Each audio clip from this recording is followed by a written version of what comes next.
পুনৰ নিৰ্যাতনৰ বলি হ'ল এগৰাকী মহিলা। নগাঁৱৰ ভূঞাপতিত বিবাহ বিচ্ছেদৰ ঘটনাই অঞ্চলটোত চাঞ্চল্যৰ সৃষ্টি কৰিছে।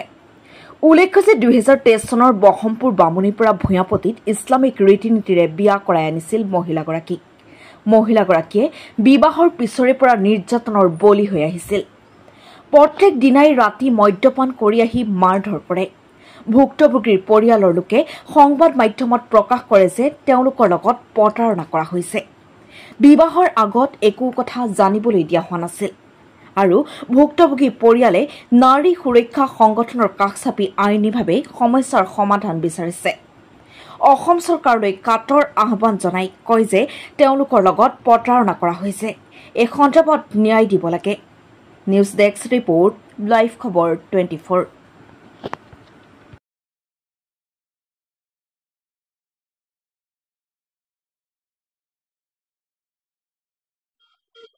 অতি পৰিতাপৰ আৰু দুখ লগা এটা বিষয়, সহ্য কৰিব নোৱাৰা এটা আপোনালোকৰ ওচৰত অৱগত কৰিব লাগিছোঁ। মই ভাবোঁ অসমৰ প্ৰত্যেকগৰাকী মহিলা সকলো জেগাত সুৰক্ষিত হওক আৰু সেই তেনেকুৱা কামবিলাকৰ মাজতে আমি জড়িত হৈ থাকোঁ। মোৰ নিজা ভনী নাজমিনা বেগমক মই ভূঞাপতিৰ উমৰালী নামৰ এজন উকিলৰ পিতেক একমাত্ৰ পুত্ৰ মিণ্টু ৰহমান ওৰফে ইমৰান আলী, তেওঁলৈ যোৱা 2 অক্টোবৰ 2023 চনত মই বিবাহ দিছিলোঁ এক সম্পূৰ্ণ ইছলামিক সামাজিক ৰীতি নীতি মতে। এজনী ছোৱালীৰ লগত সামাজিকভাৱে যিখিনি বস্তু দিব লাগে মই সেইখিনি সম্পূৰ্ণ দিছিলোঁ। আমাৰ ভাই ককাই ভাগত মোৰ মায়ে তাইক দুকঠা মাটি দিছিলে, সেই দুকঠা মাটি বিকি পেলাইও সেই পইচা ভাগ আমি তেওঁলোকলৈ আগবঢ়াইছিলোঁ। তাৰপিছতো নগদ টকা মই যথেষ্ট দিছিলোঁ তেওঁলোকৰ ভৱিষ্যতৰ মংগলৰ কাৰণে। কিন্তু পিছত গম পালোঁ ল'ৰাটো নপুংসতাৰ এটা বিষয় লুকুৱাই ৰাখি আমাৰ ছোৱালীজনীক বিয়া দিলে। তাইৰ পৰা একো নহ'ল। সি বহুত ৰাতি আহে, লিকৰ গুটি খাই, মদ খাই, ওচৰ চুবুৰীয়াৰ পৰা গম পালোঁ।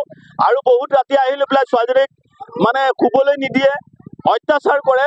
তাই দেৰিলৈকে শুই থকা সেইটো এটা অপৰাধত গুচি যায়। আৰু ৰাতিপুৱা সদায়ে তাইক মানে তাইক চাকৰণিৰ পৰিৱেশ সৃষ্টি কৰে। তেওঁলোকৰ ডিমাণ্ড ওচৰ চুবুৰীয়া মানুহবোৰ কাৰো ঘৰত যাব নোৱাৰিব, এইবিলাক মানুহ মিয়া মানুহ আৰু এইবিলাক মানুহ আমাৰ মানুহৰ লাইকৰ মানুহ নহয়, গতিকে তাহাঁতৰ ঘৰলৈ আমি নাযাওঁ। আমাৰ মানুহজনী 40 বছৰ ধৰি কাৰো ওচৰলৈ যোৱা নাই, গতিকে আপোনালোকৰ ভনীয়েক আমাৰ ঘৰলৈ কিয় যাব, এই বুলি কৈ পেলাই ছোৱালীজনীক টৰ্চাৰ কৰে। গতিকে এনেকৈ বিভিন্ন টৰ্চাৰ কৰিছে। আমি সহ্য কৰিছোঁ, ভাই ককাই ভনীয়েকজনী দিলোঁ যেতিয়া থাকক।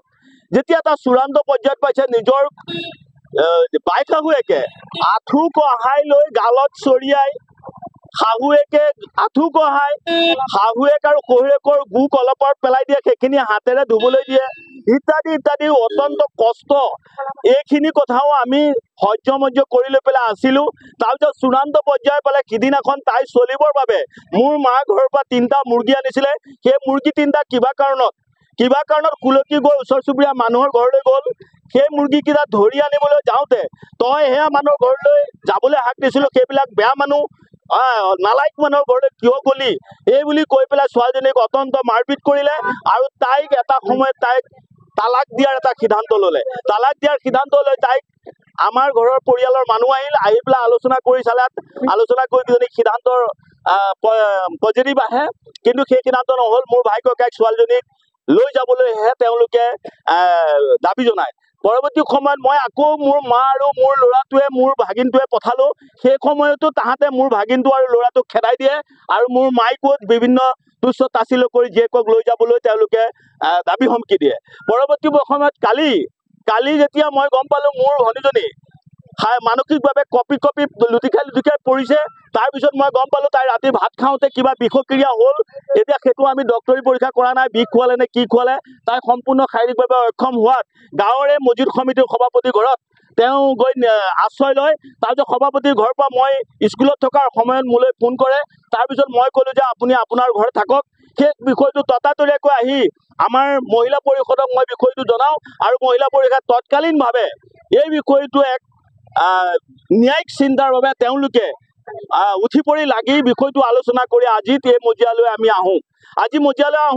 আহি লৈ পেলাই বৰভেটি ৰাইজৰ লগত বামুণী গাঁওবুঢ়াৰ আছিলে, তাৰপিছত বৰভেটি ৰাইজ আছিলে, বামুণী ৰাইজ আছিলে, ভূঞাপতিৰ ৰাইজ আছিলে আৰু বামুণী গাঁৱৰ ৰাইজ আছিলে, গাঁওবুঢ়া আছিলে, মহিলা পৰিষদ আছিলে, ওচৰ চুবুৰীয়া মানুহ আছিলে। সেই সাক্ষাতত স্পষ্ট তেওঁৰ শহুৰেক আৰু গিৰিয়েকে তাইক তালাক দিয়া সম্পত্তি ঘোষণা কৰে আৰু সকলো মানুহে আমি শুনিলো। মনত মৰ্মান্তিক দুখ পায়।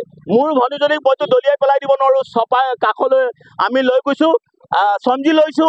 গতিকে ৰাইজে এটা বিচাৰ কৰিছে যে ইহঁত বৰ চূড়ান্ত বেয়া মানুহ, গতিকে তাইৰ লগত অহা বস্তুখিনি লৈ যাওক, বাকী ন্যায়িক ব্যৱস্থাৰ যি কাম আছে সেয়া আপোনালোকে পাছৰ পৰ্যায়ত কৰিব, নহ'লে এই মালখিনিও তাহাঁতে বৰবাদ কৰি দিব।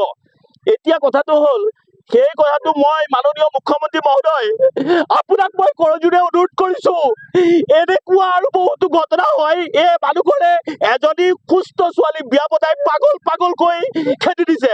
গতিকে আপোনাক মই কৰজোৰে অনুৰোধ কৰিছো, মই ভনী বুলি নহয়, আপোনাৰ ভনীয়েক হিচাপে এই ছোৱালীজনী যাতে আপুনি সোঁহাতখন আগবঢ়াই লৈ এক ন্যায়িক ব্যৱস্থা দিবলৈ মই মুখ্যমন্ত্ৰী মহোদয়ক আহ্বান জনালো। মানুহজনৰ বিষয়লৈ যেতিয়া মই ইয়ালৈ আহিছিলো, তেতিয়া মই জানিবলৈ মোক ইয়াৰ পৰা যাব নিদিয়ে। মই যেতিয়া ইঘৰলৈকে ইয়াত মোক দীপক হাজৰিকাৰ বুলি মোৰ বন্ধু এজন আছিল, আমাৰ মাৰ সখীয়েকৰ ভনীয়েক এজনী জীয়েক এজনী ইয়াত বিয়া হৈছিল আৰু অনন্য মোৰ বন্ধু বান্ধৱ আছিল। কাৰো ঘৰত মোক যাব নিদিয়ে, কয় যে এইবিলাক বেয়া মানুহ, আমি তাহাঁতৰ লগত কোনো ৰিলেশ্যন নাই, গতিকে আপুনি তেওঁলোকক সুধি কি লাভ পাব, এইবিলাক মানুহ থাৰ্ড ক্লাছ মানুহ।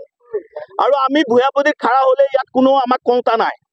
গতিকে ইত্যাদি মই উকিল, আপোনালোকে মোৰ কথা বিশ্বাস কৰে নে তাহাঁতৰ কথা বিশ্বাস কৰে, গতিকে মোক চাই দিব নে তাহাঁতক চাই দিব, ইত্যাদি কথা কোৱাৰ বিনিময়ত আমি ইঘৰ সিঘৰলৈ যাবলৈ নোহোৱাৰ পিছতে মই এটা সময়ত ঠিক কৰি তাৰপিছত মই বিয়াৰ কাৰণে আগবাঢ়ি গলো।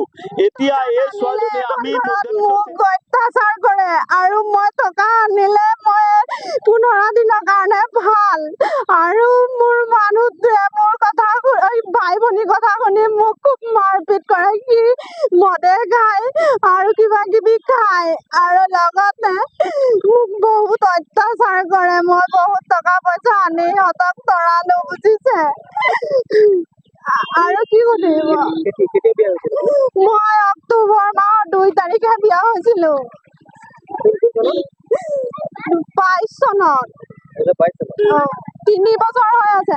আৰু শুনক এটা কথা, মোৰ জীৱনৰ শেষ অন্তিম দিন মই সিহঁতৰ পক্ষে এইবিলাক কথাত মাত মাতিলে মোক ধৰি শুনে। মোৰ ননদে কয় আঁঠুকা কাণত ধৰ, বৌয়েকক কয়, আৰু সিহঁতে অংগনবাদীৰ চাৰা বস্তু আনি সৰব কৰে, এটাও বস্তু ল'ৰা ছোৱালীক নিবিলাই, বুজিছেনে। ব'লক আপোনালোকক মই মিছা কথা কৈছো, যদি চেকিং কৰক গৈ ভিতৰত সম্পূৰ্ণ বস্তু পাব আপোনালোকে। মোৰ নাম ইমৰান আলী, ঘৰত মাতে মিন্টু। কৰ্মসূত্ৰে সি তোক তাকে কিবা এটা কৰে, অকৰ্মী। এতিয়া মই মুখ্যমন্ত্ৰীৰ ওচৰত এটাই অনুৰোধ বিচাৰিছো, মই দেশীয় ছোৱালী, মই বিদেশী ছোৱালী নহয়, মোক ন্যায় লাগে।